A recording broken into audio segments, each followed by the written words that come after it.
What's your excitement level for Draymond coming back? Let's say it's going to be Friday against the Bulls. 1 out of 10? Yep. A 6. It's not bad. Yeah. I'd say I'm about a 2 or 3. It's not necessarily about Draymond as it is about the team because of his own actions, we haven't gotten to look at what the Warriors, well, and even I guess they're missing Chris Paul now, but like we haven't really seen them for an extended period of time with all their pieces. And I am curious to find out whether they are actually as mediocre as they've been playing. So it's as much about finding out about the Warriors before the trade deadline, or more so about that than actually about like, is Draymond back? Is he a changed man? That I'm kind of over. Right, and that's going to take. We're going to need time for that answer anyway. But it looks like he'll be back this weekend. Again, the Warriors play the Pelicans tomorrow at home, and I'm assuming he's not going to play in that game, although I don't know why I'm assuming it. Maybe he doesn't need more time to ramp up. But remember, tomorrow's a 5:30 start, by the way. 5:30 start tomorrow against the Pelicans, and then they go on the road for 4 games. I'd say my excitement level is about a 2 or 3. I'm just not feeling it. That's all. We're not really feeling Draymond Green coming back because I'm not sure how much it's going to mean. That's all. Well, you're not excited to find out how it impacts the Warriors? I don't.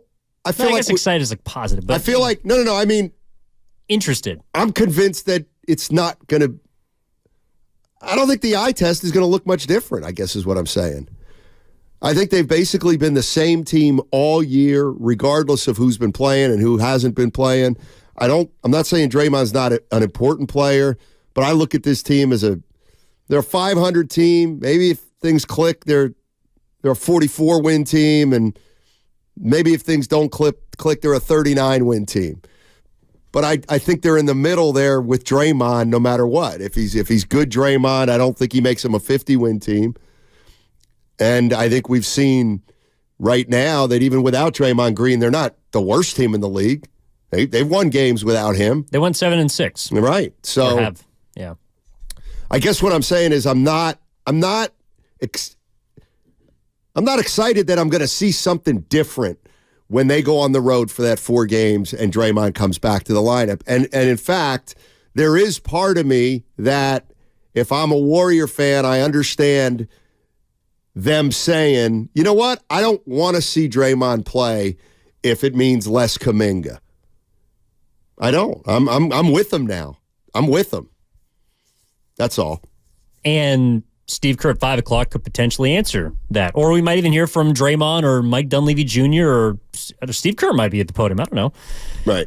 I think that's what people are most interested in. It doesn't have to do with Draymond Green as it does have to do with the rest of the team that has been performing or not performing in his absence. Like, what is Kuminga going to be when Draymond comes back? Is Draymond, like, actually, a thought that I had when Chris Paul went down is if you don't think that Podziemski is someone that can run the second unit and be a point guard, like one way in order to, I think, meet the middle ground of keeping Kuminga in the starting lineup and keeping either Looney or I guess TJD in the starting lineup, depending on how it works out. Draymond could be Chris Paul. Draymond come off the bench. Draymond could come off the bench and be the second unit facilitator. It's true. He could. He could. And that way you wouldn't have 2 non-shooters on the floor in the starting lineup. And you would also get to keep Kuminga in there. Excitement level at 2, Steiny. Please explain how your levels work. On a scale of 1 to 10, my excitement level for Draymond Green returning is about a 2 or 3. That's all. That's all I'm saying. Here's one thing I do want to say, though. You know what? I'll tell you what. I'm going to bump it to a 4, come to think of it. And here's why. I was thinking about Kuminga and Wiggins. And I need to be a little more do I think they can play together? No, I don't. Now, that doesn't mean they couldn't play together and have some level of success. But the one thing I will say is I don't think Kuminga has the ability to help Wiggins, and I don't think Wiggins has the ability to help Kuminga on the floor together. However, I do think Draymond Green has the ability to help Kuminga and Wiggins if he's on the floor with him. I was thinking about this the other day. You know what I think the Warriors' best lineup is? The more I think about it? Tell me. Or could the potential to be their best lineup, at least in stretches? I think we have the same 5 in mind. Yeah, I think we do too. Draymond at 5? Yep. Steph, Clay, Wiggins, Kuminga, and Draymond. Yep. Yeah, I think you got to try that next. Boy, you're awfully small, though. But I'm with you there. I'm with you there, kind of. That gives you the highest ceiling for a two-way lineup, I think. But it depends on, and again, we talked about it depends on Wiggins. Like, yeah, but to me, it's still not like it might be the best version of the Warriors or the best lineup the Warriors can throw out there, but it's still not a championship lineup. It's still not a careful Western Conference elite teams because the Warriors found something. And the reason it's not is because I don't think Kuminga and Wiggins can play together. And I think they're kind of a liability together. But I do think Draymond smooths that over some, for sure. But it's still not it's still not ideal. They're just making do the best they can with the personnel they have. That doesn't fit together well. No, but you have to try it before the deadline, before you make moves. And I think that's what Kerr was trying to do on Sunday against the Raptors, is experiment or give us a glimpse or give his team a bit of an extended run with what he's going to try, which is that unit, Curry, Clay, Wiggins, Kuminga, and I forget if Looney or TJD started, but then Draymond would be the fifth guy. And that would probably be the closing lineup. I think maybe more so than the starting lineup. Like, that to me is, it should be your best starting 5. And it hasn't been because your two wings can't evidently play together. And there's a lot of, like, they have minutes out there that have proved that those two players, Wiggins and Kuminga, just haven't got it done. They haven't been good. Yeah, if you're just joining us, Evan Giddings in for Daryl the Guru Johnson today, and we are poised at some moment pretty soon here to go out to Chase Center. Warriors are finishing up practice, and we are going out to Chase Center, and we're going to hear from Draymond Green, who's going to talk to the media for the first time since getting back from suspension. He's practicing today. Hopefully we'll hear from Mike Dunleavy, and Steve Kerr, too. So the minute the Warriors start talking to the media after practice, we're jumping over to Chase Center. We're going to let you hear all that live. The 510 says Steph, Clay, Kuminga, Draymond, Trace Jackson Davis. Yeah, they can't score enough. That team can't score. That unit can't score enough. They don't have enough. Let me ask you a question. Do you think Jonathan Kuminga's a scorer? I don't. He can be. He can be. I mean, to me, when I look at Kuminga, the verdict's out on whether he can get you 18 a game or not yet. That's just me.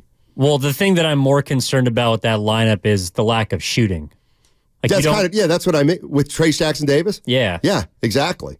And there's not enough. Okay, so if one of Kuminga's biggest strengths is getting into the paint or getting downhill, right? Well, there's no room in the paint if TJD and Draymond Green are down there. Yep. And even if Draymond steps out to the three-point line, and he's been their best three-point shooter this year. That's unreal. Which is, it's wild. But he's not drawing attention. Like, if Draymond is going to shoot 43% for the season, so be it. Teams are okay with that. So the issue is, and that's really the crux of the issue with Wiggins and Kuminga on the floor, at least from what I've seen. I don't know about you, but there's not enough room for them to operate how they like to operate, which is ball in the post, or Kuminga takes a guy one-on-one and tries to get to the paint, tries to get to the rim. When you don't have at least 3 shooters on the floor, like, I think that's why Kerr has said that Kuminga can play the 3 if Saric is out there, because he can stretch the floor, but you can't have 3 guys that the defense is going to clog the paint for. And Curry and Clay have not been up to their standards as lethal three-point threats, or they've been easier to guard this year than ever before. And so the defense has been just essentially just sitting in the paint. Like, it's not spread out enough for the Warriors to operate, when Kuminga and Wiggins are on the floor. Or in this case, that's why in the Lakers series, or a lot of times last year, when Draymond and Looney were on the floor together, it didn't work. Like, you can't have multiple bigs or guys that are paint cloggers on the floor at the same time for this team and expect to be able to score consistently. And that's the problem that they ran into at times against the Kings, too. Yeah. In the playoffs last year. Let's go to Tim in North Carolina. What's up, Tim? How you doing, man? What's up, guys? Hey, if you guys look back, I think the link between Kuminga and Wiggins, if y'all look last year and the previous year, Draymond was on the floor with those guys a lot, and he was handling the ball a lot. He was almost a facilitator, and he made it work between those two. So I wouldn't be surprised if you don't see him at the small ball 5 and Kuminga like the 4, and then you see Wiggins, Clay, and Steph back. That was the lineup they threw out there against Memphis back in the playoffs. They ran that lineup before. But what I wanted to call about, Steiny, is something you said yesterday. And I mean, with you being a former ball player, man, this one really shocks me because people always go back and do this revisionist history. Had we drafted Lonzo Ball or Halliburton, this is my thing, Steiny, those guys wouldn't even been given the opportunity to be what they are here today if they were drafted by this team. So, I mean, how do we say those things? I mean, Steiny. Well, Halliburton's a little... I would go so far... No, but still, Steiny, you got to think about everything. I would go so far to say if Anthony Edwards was here, he wouldn't even have been given the opportunity to do what he's doing. Oh, I'm not going to disagree with that. But Steiny, when that draft came about, Jordan Poole was the one who was flourishing and about to take over and do his thing. We already right now are battling with who's going to start in front of Clay, So that right there. And then the next one, Wagner. Like what we take away, Steiny, is you guys, and you played ball, man. You know what it's like to be given an opportunity to play through every mistake, all of the minutes that they can give you. That confidence takes you to another level, and you see this with these 3 young men, and that's how they've been able to develop themselves. And now you match that with a guy, you put those 2 scenarios together, Steiny, that's why you get that. And part of the reason you see what Kuminga is going through and what Moody's going through, they see what they hear the same thing you're saying. They hear it from others. And they got to sit there and be like, man, these guys get the shots.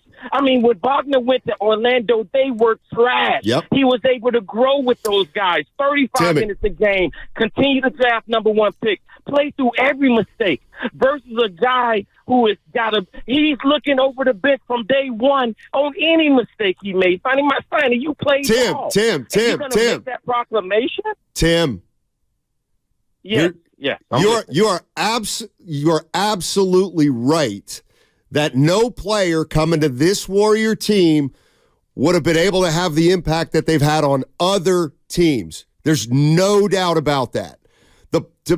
I will agree with you when you say, Steiny, it kind of doesn't matter who they would have drafted. That player would have probably been behind all the stars and the veterans and the champions. That's what you're saying, right?